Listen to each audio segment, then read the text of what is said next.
Not only have climate change and sustainability become popular topics and issues discussed in a range of circles and platforms, but have also had an impact on a number of preservation efforts and livelihoods throughout even the local communities and towns. Individuals and communities, such as San Marcos, Texas, are active in informing the public of the effects of these shifts and working towards solutions to these problems. Is we try to ensure that people realize that this river needs a lot of protection, that we have a lot of growth going on in this period and this time. There's a lot of development around us, and all of it does impact the river and its health.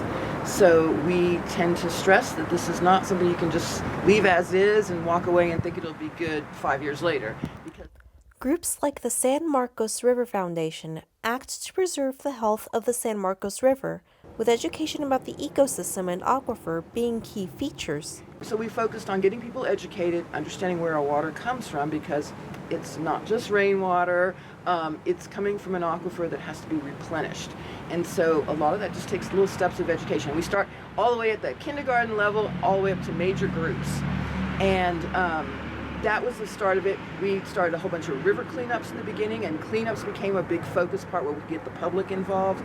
And then the message became much more crafted as into how we can clean stuff up, and so sometimes it was going after stormwater treatment, sometimes it was wastewater treatment, and in the most recent years, because of all the development and growth in the region, we have really focused on the issue of flow. How are we going to get water into the aquifer to ensure that this river continues to flow?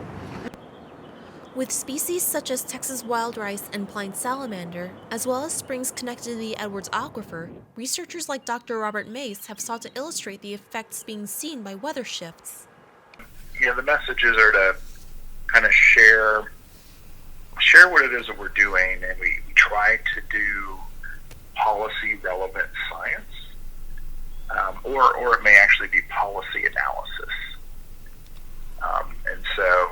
But kind of the overarching goal is to share what we've learned through research out there, such that people and decision makers and policy makers have that information and hopefully consider it when they're making decisions.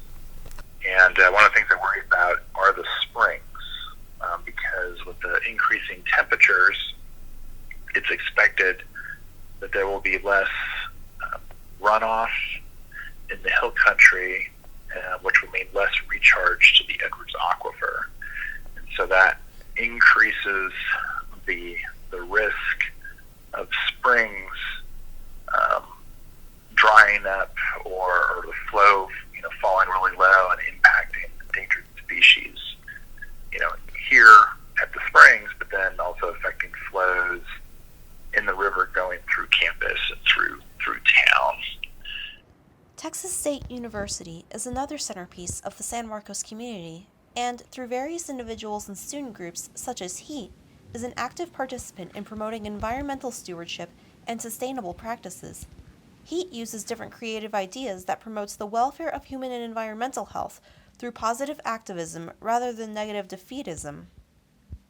It's typically focused on the negative things, like, you'll see on the Sarah Blockline videos of, sad animals and they're cold or something like that, and it makes you feel guilty. You get this, wave of, regret that you haven't done your part in your society and your community in any way. And I think he does a really good job at trying their best to change that feeling.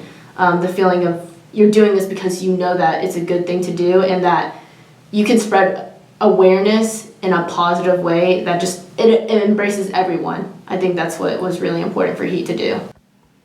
Callie has been a part of this organization for several years. She stands by the focus of giving back to the San Marcos community, even if it's in a small capacity. We're trying to focus our efforts on doing the little things by giving back. I know environment, specifically our subcommittee, we'll do kayak river cleanups. We will bring awareness to the community by just saying the things they can do to help the environment. Unplug before you leave for spring break. Understand that you don't always need to use reusable bags. I mean, use one-use bags, things like that. Like that's how we give back, and that's how I think it's affected heat in general. Just bringing on more passion for us.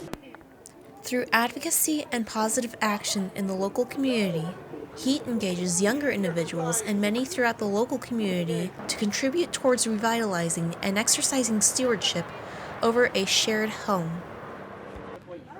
With no pun intended, many local vendors and groups are also feeling the heat. In addition to providing information on rising temperatures, some are promoting methods one can undertake to live sustainably. Our purpose is to bring sustainability practices to the people of San Marcos through education, and we have 5 different areas that we specialize in: food, water, energy, transportation, and waste, and we try to work a little bit in most of those. In the food area, we've been doing 2 community gardens for about 10 years, and we have different projects in other areas too.